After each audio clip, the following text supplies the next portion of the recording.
Hey guys, Pedro here to tell you about the latest from Frantic Amber, Death Becomes Her, out April 4th on RPM Rock of Angels Records.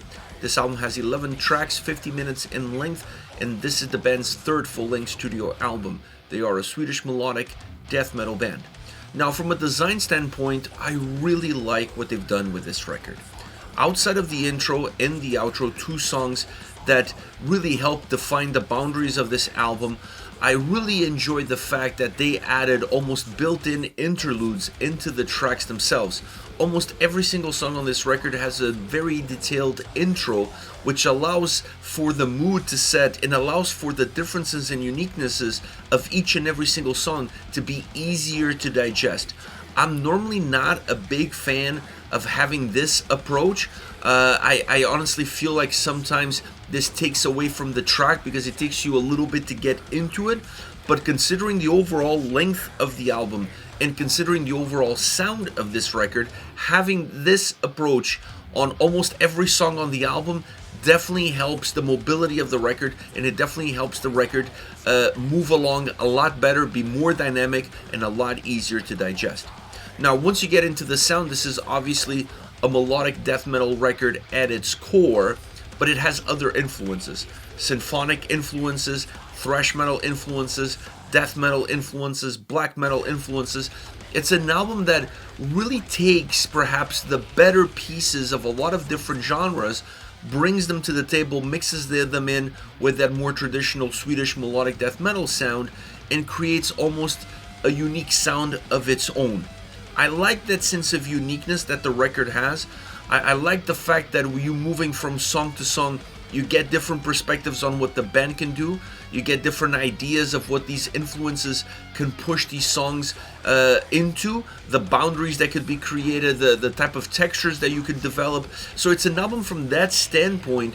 Doesn't become monotonous, it doesn't become repetitive. It's not like every single song sounds the same. It's not like the approach in the first track is going to be the same approach on the last track.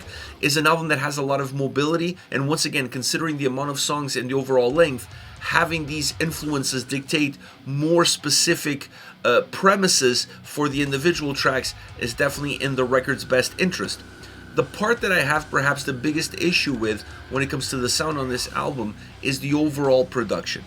It's a production that feels very rugged.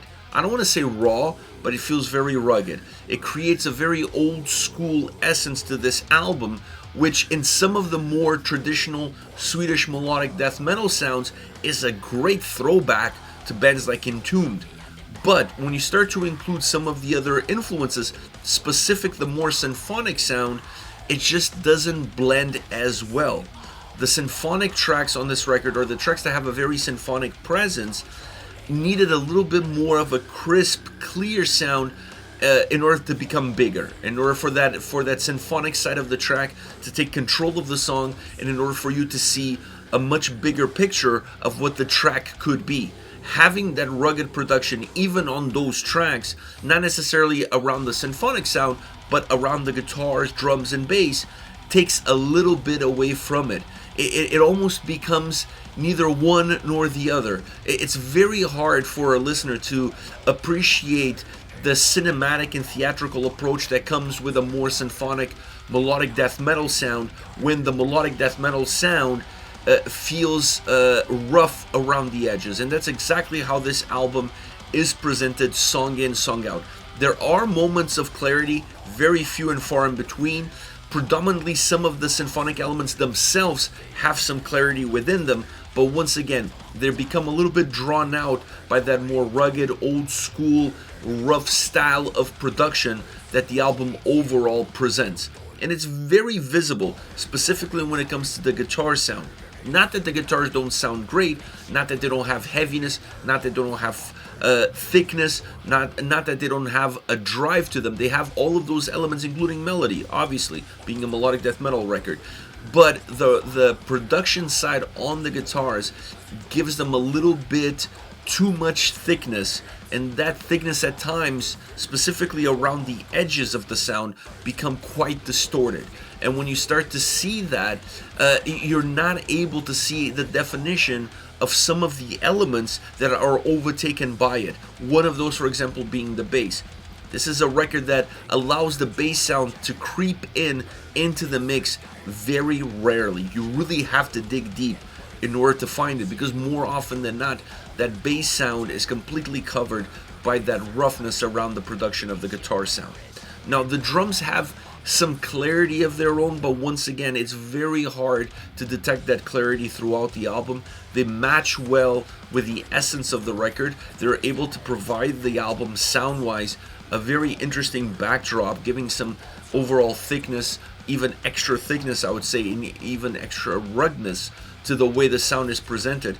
And I like that aspect because at least it doesn't break away from the sense of pattern that the overall soundscape of this record puts forward from that production standpoint. So I really enjoyed the drum sound on this record. I enjoyed the guitar sound and not necessarily the overall approach to the production of the guitars. And then the symphonic elements were really interesting, and I think this band going forward can dive a little bit deeper into that sound. They can dive a little bit deeper into that experience, enhancing it a little bit better. But once again, you have to clear everything around it, because for that symphonic side of the band to really take hold, grow, and develop, the rest of the sound has to match that sort of level of crispness that sound had. Now, once you get into the vocals add a lot of heaviness and a lot of darkness to this record. Always a sense of intensity and aggression in the delivery, in the performance. Very consistent, not just in terms of how they are delivered, but the quality that they have. Really feeling perfectly surrounded or perfectly embedded in the overall soundscape of this record. And the actual delivery of the vocals matches well with that ruggedness, with that overall sense of distortion that the production has. But kudos to the vocalist, they also match really well with the more symphonic side, creating a very dynamic, very interesting dynamic of having a sense of clarity on one end and then a sense of intensity and aggression on the other. So the vocal performance on this record is definitely a beacon of quality throughout the entire album and something that stays consistent from beginning to end.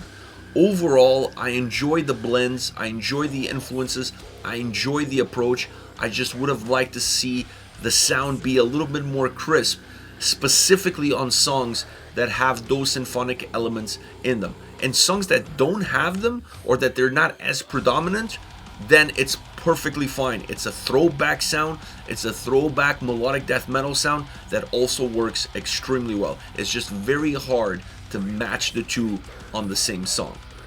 Now, as far as favorite tracks are concerned, I want to start off with Black Widow. This track, as many others, great intro. I love how it moves from that intro into a more chunky riff and drum sound, creating that more old school traditional Swedish melodic death metal experience. The vocals come on top of it. I actually really like the overall mix as far as the vocals are concerned, not buried into the sound, but rather be a little bit on top of it, and this song really showcases that. The chorus is a little bit more driven, a little bit more melodic, more explosive even, and then the verses change that dynamic, slowing things a little bit down. I enjoy the symphonic bridge that this track has because it defines the atmosphere. It adds some clarity to the song. It makes things feel a little bit more conducive to the overall drive that the song provides, and it gives some size to the track. It doesn't let the track collapse upon itself. So it's a song that from a design standpoint is really well crafted. Then we have Death Becomes Her. Now this is more of a symphonic driven song. Overall, this is a more symphonic track. Kind of reminded me a lot of Septic Flesh, actually. It had a lot of resemblances to the way Septic Flesh performs their songs or writes their songs, which is not just to say that they have symphonic elements into their death metal sound. Also, the vocals and the lyrics play a huge role because it becomes more of a storytelling aspect. And this song is really that. It's a symphonic death metal song with a great sense of storytelling, vocal delivery, creating a very nice, very dark cinematic essence somber at times, with a great piano bridge that brings that symphonic elements into the forefront. It gives them a sense of clarity, followed by a very dark riff. Then the drums become a lot heavier in the second half of the record, I should say the second half of the track versus the first half of the track. The clean vocals towards the end really close off the song in a very unique and different way. So when you look at this song in terms of how they used all of their elements, how the song is constructed, the vocal performance, having those more harsh, dark, heavy vocals, and then having those clean vocals at the end, this is a very unique track in the overall context of the album. There's no other song like it. There's songs that have similarities to them, but no song has this experience. No song has this piano bridge. No song uses the symphonic elements as cinematic, as dark cinematic as they are on this track. So it's a really outstanding song, one of the best, if not the best track in the entire album. And then we have the Butcheress. The Butcheress has this chunky, dark riff, but here's a perfect example of a song that doesn't use, at least not in the forefront, maybe has some layers, has some texture, but it's a song that's very stripped out of the symphonic elements. And because it's very stripped out of the symphonic elements, becomes a little bit more methodic, the way it's delivered. It has a lot more darkness. The chunkiness, the ruggedness, the raw perspective of the production behind this track plays really well into the music and the vocal performance of the song itself.